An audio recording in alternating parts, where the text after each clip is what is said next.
आर्य समाज थतीर में आप सभी का स्वागत है। मैं सुरेंद्र मास्टर जी आप सभी को नमस्ते जी। आज हम भागवत पुराण और श्री कृष्ण भगवान के बारे में सत्य को जानेंगे। भागवत पुराण श्री बोपदेव ने बनाया है, जिनके भाई जयदेव ने गीत गोविंद को लिखा है। इस बात का प्रमाण हम कैसे माने कि इस पुराण को बोपदेव ने ही बनाया है। हिमाद्री नामक एक ग्रंथ है, उस ग्रंथ को पढ़ करके आप स्वयं जान सकते हैं। बोपदेव जी स्वयं उस हिमाद्री नामक ग्रंथ में 12 स्कंद लिखे हैं और उनमें स्वयं कहते हैं कि मैंने इसको बनाया है। मैं उस स्कंद में से एक श्लोक पढ़ करके आपको बताता हूं।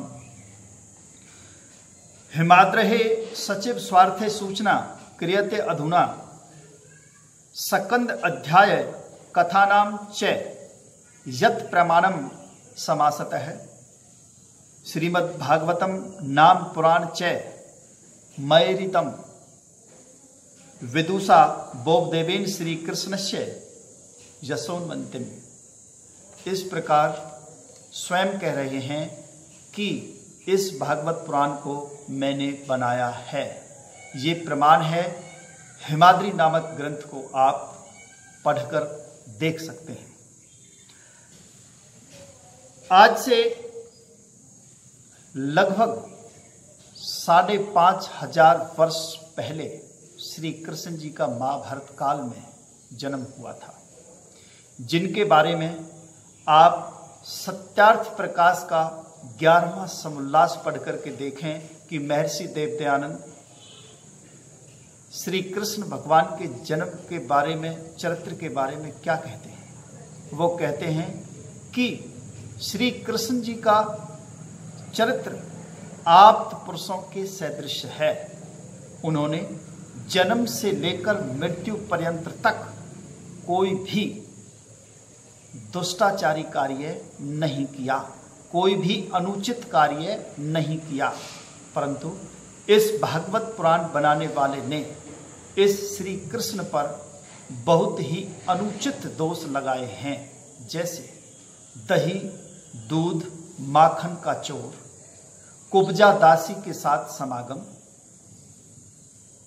गोपियों के साथ में रासमंडल करना और क्रीड़ा, दुनिया भर के बहुत ही अनुचित दोष इसमें लगाए हैं, जबकि इन दोषों का उनसे कोई भी लेना देना नहीं है। उन्होंने इस पुराण के अंदर यहाँ तक कहा है कि श्री कृष्ण की 16,108 रानियां थी और उन 16,108 रानियों में राधा का कहीं नाम भी नहीं है, और उस राधा को पता नहीं कहाँ से इन्होंने श्री कृष्ण के चरित्र से जोड़ दिया है, जो बिल्कुल असत्य बात है। इसके बाद जब हम देखते हैं इन ग्रंथों को पढ़ करके पता चलता है, आप सत्यार्थ प्रकाश को पढ़ करके देखिए, उसका 11वां समुल्लास ही पढ़ करके देख लीजिए कि श्री कृष्ण जी कैसे थे। जिन्हें पढ़ करके जो अनुचित बातें इस पुराण में लिखी हैं, जिन्हें दूसरे मत वाले पढ़ करके सुन करके श्री कृष्ण जी का उपहास उड़ाते हैं कि इनका श्री कृष्ण भगवान तो ऐसा था कि उसकी 16,108 रानियां थी, वह तो गोपिकाओं के पीछे दौड़ता था, वह तो क्रीड़ा करता था, वह तो समागम करता था, और इतनी चरित्रहीनता की बात श्री कृष्ण जी की इस भागवत पुराण के अंदर लिखती है। अब आप महर्षि दयानंद के द्वारा और बातों को जानिए कि वो श्री कृष्ण जी के बारे में क्या कहते हैं। दूसरा, श्री मद् भागवत जो पुस्तक है उसके बारे में महर्षि देव दयानंद क्या कहते हैं। उन्होंने कहा है कि इस भागवत पुराण को बोपदेव ने बनाया है। अगर भागवत पुराण बनाने वाले, अगर तू अपनी मां के गर्भ में ही या जन्मते ही नष्ट हो जाता, मर जाता, तो आज हमारे आर्यवर्त देश, इस भारतवर्ष को ये पाखंड और झूठ सुनने सुनाने को नहीं मिलता। इस बात को ऋषि कह रहा है, मैं नहीं कह रहा। आप सत्यार्थ प्रकाश पढ़ करके देख लीजिए, ऋषि के द्वारा कही हुई बात हमारे लिए प्रमाणिक होती है। इन 18 पुराणों के अंदर, इन पुराणों का जो सबसे ज्यादा भागवत पुराण का गुणगान होता है, इसमें बहुत सारी बातें बिल्कुल झूठी हैं।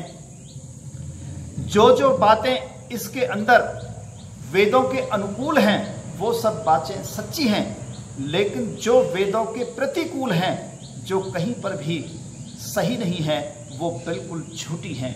इन सब बातों को हमें सुनना और सुनाने से बचना चाहिए। श्री कृष्ण जी महात्मा, धर्मात्मा, सत्यवादी, परोपकारी, दूसरों का कल्याण करने वाले, दुष्टों का नाश करने वाले थे। उनका ऐसा चरित्र था। जन्म से लेकर के मरण पर्यंत तक उन्होंने अपने जीवन में कोई भी अनुचित कार्य नहीं किया, लेकिन इन्होंने भागवत पुराण के द्वारा श्री कृष्ण जी को बदनाम करने का ठेका ले रखा है। सभी कथावाचकों ने हमें उसकी वीरता और धर्मात्मा की जो बातें हैं, उन सबको जानना और मानना चाहिए, उनको कहना चाहिए, जिससे कि सुनने वाले में और सुनाने वाले में भी चरित्रता, सत्यता, धर्मता, ये सारी की सारी बातें आए।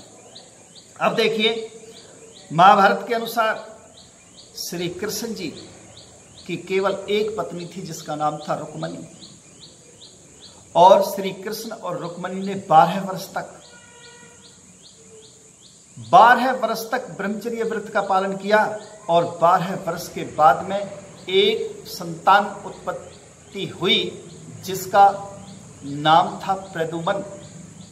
उनका सबसे पहला पुत्र जो पैदा हुआ वो प्रद्युम्न था, और बिल्कुल शकल और सूरत में प्रद्युम्न बिल्कुल श्री कृष्ण के जैसा था। रुक्मणी पहचान भी नहीं पाती थी। रुक्मणी उनकी एक पत्नी थी, लेकिन पता नहीं राधा को कहां से उसके जीवन में जोड़ दिया गया है, जबकि कहीं भी ये 16,108 रानियां वहां बताते हैं, कहीं उसका नाम तक नहीं है।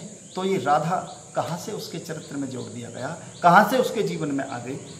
उसके बाद श्री कृष्ण जी बहुत ही प्रजापालक थे, बड़े न्यायकारी थे। उन्होंने कंस जैसे राजा को मथुरा के अंदर मरवा करके और उग्रसेन को वहां पर मथुरा का राजा बनवाया था। ऐसे थे श्री कृष्ण। श्री कृष्ण राजसूय यज्ञ के अंदर देखिए, जिस समय युधिष्ठिर ने पूछा कि हे केशव, मुझे ये बताइए कि मैं राजसूय यज्ञ करना चाहता हूँ। कुछ लोग तो मुझे सलाह देते हैं कि ब्राह्मणों को दान करने के लिए मेरे पास धन नहीं है, कुछ तो मेरे दबाव से, और कुछ मेरी सामने भूरी भूरी प्रशंसा करके सभी कह देते हैं, हाँ कर देते हैं कि हाँ करना चाहिए। हे केशव, आप बताइए कि मैं करूं या ना करूं। वहां पर श्री कृष्ण जी कहते हैं कि युधिष्ठिर, आप राजसूय यज्ञ तब तक नहीं कर सकते जब तक जरासंध की जेल में 86 राजा जो धर्मात्मा राजा हैं, उन सबको उसने कैद कर रखा है।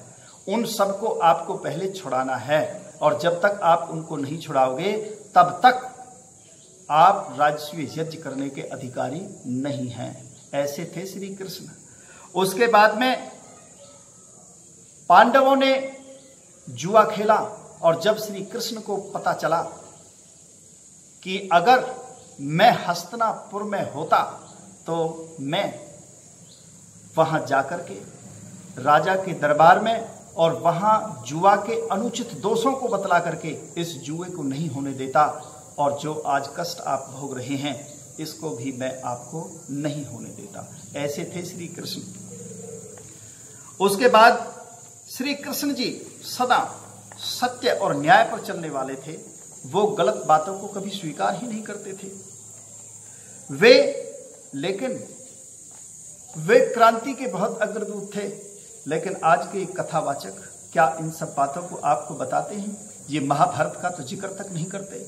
ये महाभारत में श्री कृष्ण ने क्या क्या करवाया और किस किस तरह से युद्ध में पांडवों का साथ दिया, किस किस तरह से अन्यायचारी लोगों के साथ इन्होंने क्या किया, लेकिन इस बातों को ये बिल्कुल भी नहीं बताते। इसलिए हम इन सबको दान देते हैं। आपको विचार करना चाहिए सब भाई बहनों को, कुपात्र को दान देना और सुपात्र को न देना दोनों पाप हैं।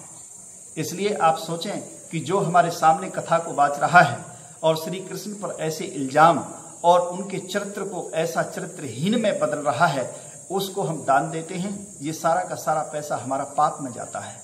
इसलिए आप दान देने से पहले विचार करें कि हम किसको दान दे रहे हैं। देखिए, मैं शास्त्रों की बात आपसे कह रहा हूं।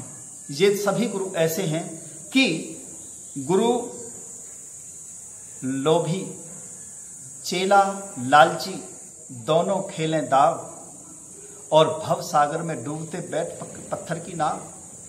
तो इन गुरुओं से और ये जितने भी कथावाचक हैं, बहुत ही सावधान होकर के हमें इस बात को जानना और मानना चाहिए कि हमें ये क्या बता रहे हैं, हमारे सामने क्या कह रहे हैं।